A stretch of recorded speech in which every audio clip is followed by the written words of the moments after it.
नमस्कार. बोलबिडूमध्ये सर्वांचं स्वागत. नरेंद्र मोदी आणि अमित शहा यांच्या नेतृत्व शैलीचा एक वेगळा अभ्यास झाला पाहिजे. या दोघांचं नेतृत्व एकाच वेळी दोन पातळ्यांवर काम करत असतं. त्यांचं लक्ष एकाच वेळी देशाच्या कारभाराकडे असतं, तसंच पक्षाच्या आगामी निवडणुकांकडेही तितकंच असतं. पक्षाच्या म्हणजे देशातल्या विविध निवडणुकांकडे. सध्या देशासमोर मोठमोठे प्रश्न आहेत. संकट खूप गंभीर आहे. आखाती युद्धामुळे कदाचित पेट्रोलची, पुढे गॅसची सुद्धा टंचाई निर्माण होण्याचा संभव आहे. जरी युद्ध कदाचित महिना दीड 2 महिन्यात संपेल असं असलं, तरी पूर्वस्थिती येण्यात काही वर्ष जातील असं तज्ज्ञ सांगतायत.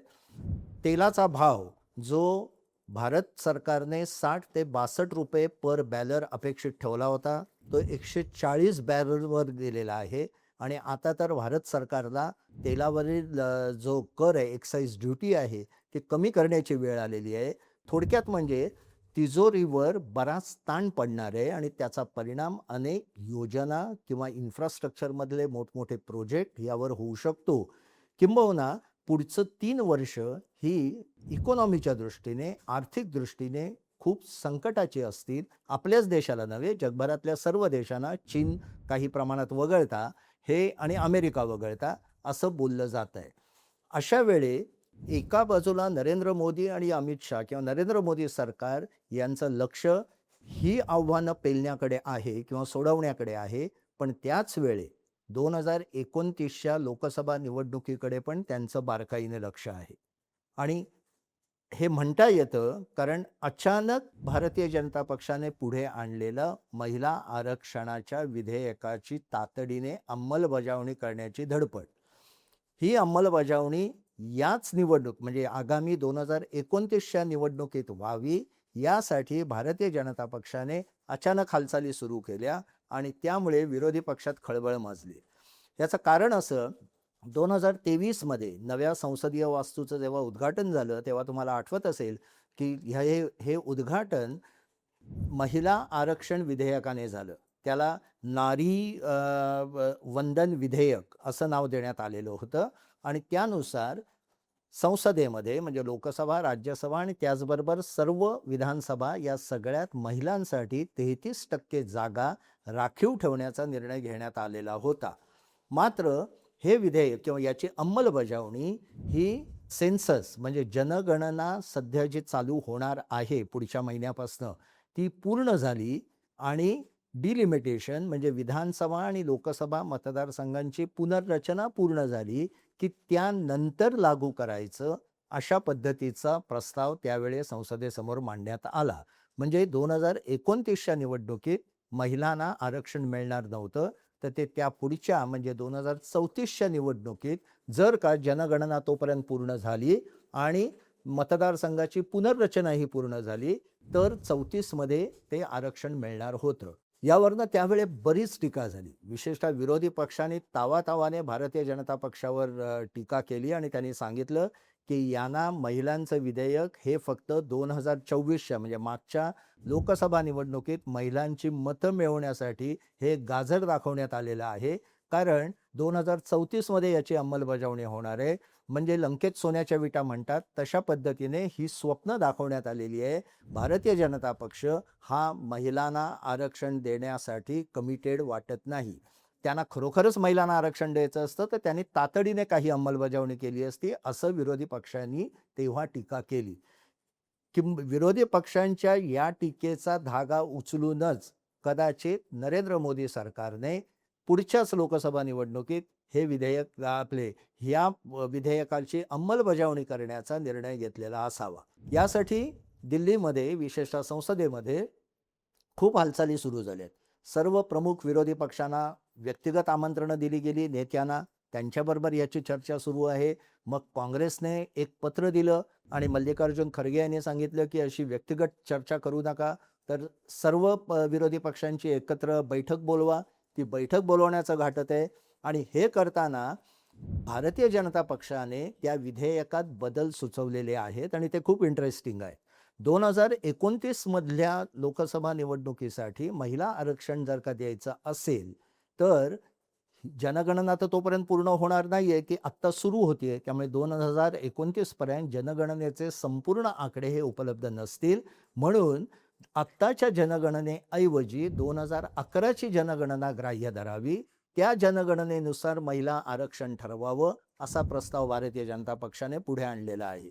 त्याचबरोबर मतदारसंघाची पुनर्रचना, ज्याला डिलिमिटेशन म्हणतो, ते डिलिमिटेशन सुद्धा 2011 च्या जनगणनेप्रमाणे करावं, असाही प्रस्ताव पुढे आणलाय. आता हे दोन्ही प्रस्ताव विरोधी पक्षांना म्हणजे पेचात टाकणारे आहेत. कारण याला मान्यता दिली नाही तर महिला आरक्षणाच्या विरोधात तुम्ही आहात अशी टीका भारतीय जनता पक्षाकडनं सुरू होईल आणि त्याचा निवडणुकीत परिणाम दिसू लागेल.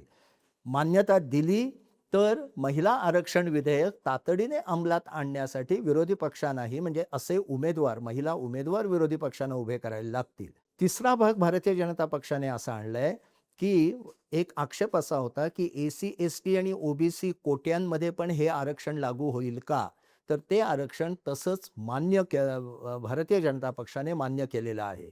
म्हणजे ओबीसी, एसी एसटी यामध्ये सुद्धा, या कोट्यामध्ये सुद्धा 33% महिला आरक्षण राहील. यामुळे आणि डिलिमिटेशन पण होईल. आता डिलिमिटेशनला म्हणजे मतदारसंघाच्या पुनर्रचनेला फार मोठा आक्षेप दक्षिणेतल्या राज्यातनं होता. कारण मतदारसंघाची रचना ही लोकसंख्येला अनुलक्षून केली जाते. जशी लोकसंख्या वाढत जाते त्यानुसार मतदारसंघाचे नकाशे बदलले जातात.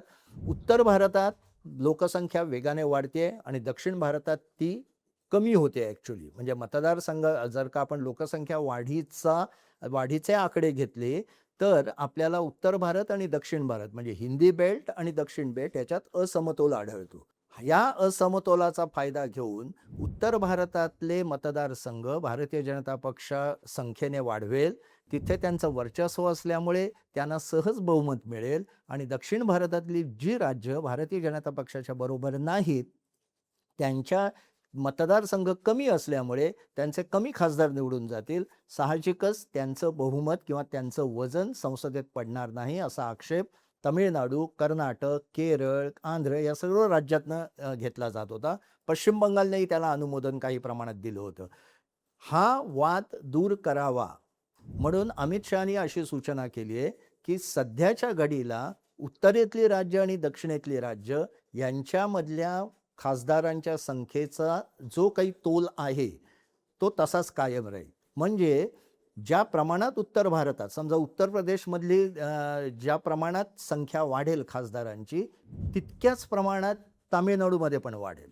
म्हणजे आत्ता दोघांमध्ये जो फरक आहे तो पुढेही कायम राहील. म्हणजे आत्ता जसं दक्षिण भारतातल्या लोकांना काही से आहे संसदेत संख्येच्या दृष्टीने, त्यांचा प्रभाव पडू शकतो, तसाच प्रभाव पुढेही पाडता येईल. तर भारतीय जनता पक्षाने फार सफाईने या सगळ्यातनं मार्ग काढलेले आहेत आणि त्यामुळे विरोधी पक्षांना आता या विधेयकाला पाठिंबा देण्याशिवाय गत्यंतर नाही, अशी स्थिती हळूहळू येणार आहे. अर्थात सध्या ही चर्चा प्राथमिक स्तरावर आहे, पण केंद्र सरकार याबाबत इतकं आग्रही आहे की त्यांनी विरोधी पक्षांकडे प्रस्ताव ठेवलाय की जमलं तर याच अधिवेशनात किंवा 4 राज्यांच्या निवडणुका झाल्या तर केवळ यासाठी आपण विशेष अधिवेशन बोलवू आणि हा प्रस्ताव एकमताने मंजूर करू. कारण नारी वंदन विधेयकामध्ये बदल करायचे असतील तर ती घटना दुरुस्ती असल्यामुळे त्याला 2/3 बहुमताची आवश्यकता आहे. हे 2/3 बहुमत सध्या भारतीय जनता पक्षाकडे नाही, त्यामुळे त्यांना अन्य पक्षांची मदत घ्यावी लागणार आहे. परंतु सरकारचा प्रस्ताव असा आहे की आपण हे एकमतानेच करू, कारण हे महिलांसाठी विधेयक आहे आणि 100% ते या दृष्टीने प्रयत्न करतील आणि मुद्दाम विशेष अधिवेशन घेतील. कारण विशेष अधिवेशन घेतल्यावर त्या विषयाची चर्चा खूप मोठ्या प्रमाणात होते आणि भारतीय जनता पक्ष हा महिलांना त्यांचे राजकीय अधिकार देण्यासाठी कटिबद्ध आहे असा प्रचार करणं मोदी आणि अमित शहाना उत्तर प्रदेशच्या निवडणुकीत करता येईल आणि तिथे त्याचा कदाचित प्रभावही पडू शकतो. जरी संख्या लगेच विधानसभेत वाढणार नसली तरी उत्तर प्रदेश विधानसभेतली. यामुळे हा प्रस्ताव सरकार मंजूर झाला आणि या पद्धतीने त्या विधेयकात संशोधन झालं तर संसदेतली खासदारांची संख्या जी सध्या 543 आहे ती जवळपास म्हणजे एक्झॅक्ट आकडा सांगता येत नाही, पण ती जवळपास 816 इतकी वाढणार आहे आणि त्यामध्ये केवळ महिलांना 273 जागा मिळणार आहेत. म्हणजे 2029च्या लोकसभा निवडणुकीनंतर जी लोकसभा अस्तित्वात येईल, त्यामध्ये 273 महिला खासदार असतील. हा खूप मोठा आकडा आहे आणि हे भारतीय जनता पक्षाला करायचं आहे, कारण महाराष्ट्रापासनं म्हणजे महाराष्ट्रात लाडकी बहीण असेल, मध्य प्रदेशात शिवराजसिंग चौहान यांची योजना असेल, आसाममध्ये आधीपासून महिलांच्या योजना आहेत, बिहारमध्ये पण तशाच योजना झाल्या, दिल्लीमध्ये योजना आखण्यात आलेल्या आहेत. या दृष्टीने म्हणजे महिलांचं मतदान अधिकाधिक भारतीय जनता पक्षाकडे व्हावं, अशा योजना एकीकडे केंद्र सरकार आखत आहे, त्याची अंमलबजावणी करत आहे आणि निवडणुकीतले आकडेही असं दाखवत आहेत की म्हणजे भारतीय जनता पक्षाच्या समर्थक महिलांची संख्या, मतदारांची संख्या ही वाढती दिसतीये. पण भारतीय जनता पक्ष एवढ्यावरच थांबलेला नाही. पक्षात या पद्धतीचे सर्वे चाललेले आहेत की आत्तापासून पुढील विधानसभा आणि लोकसभा निवडणुकींमध्ये कोणत्या महिला या आमदार किंवा खासदार होऊ शकतात, त्यांना हुडकून काढा, त्यांची नावं पक्षाकडे पाठवा, त्यांना विशेष कौशल्याचं प्रशिक्षण देण्याची पक्षाची योजना आहे. ज्या योगे जेव्हा हे विधेयक मंजूर होईल आणि महिलांसाठी जागा राखीव होतील, तेव्हा पक्षाकडे अन्य पक्षांच्या तुलनेत सक्षम महिला आमदार, खासदारकीसाठीच्या उमेदवार असतील. अन्य पक्षांनी अद्याप असं केलेलं दिसत नाही. त्या पक्षांनाही आता नवीन महिला उमेदवार शोधाव्या लागतील. पण भारतीय जनता पक्षाने आणि संघ परिवाराने, यात संघाचा पण सहभाग आहे, आत्तापासनं आपले भावी महिला उमेदवार शोधण्याची सुरुवात केलेली आहे. म्हणून मी सुरुवातीला जे म्हटलं की नरेंद्र मोदी आणि अमित शहा यांची कामाची पद्धत लक्षात घेऊन त्याचा अभ्यास करून विरोधी पक्षांनी आपल्या चाली खेळल्या पाहिजेत. केवळ काहीतरी सोशल मीडियावर बातम्या टाकून किंवा सोशल मीडियावर विरोध करून सत्ता हस्तगत करणं सोपं नाही.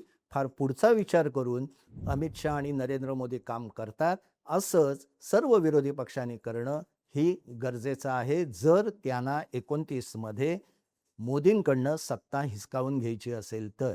धन्यवाद.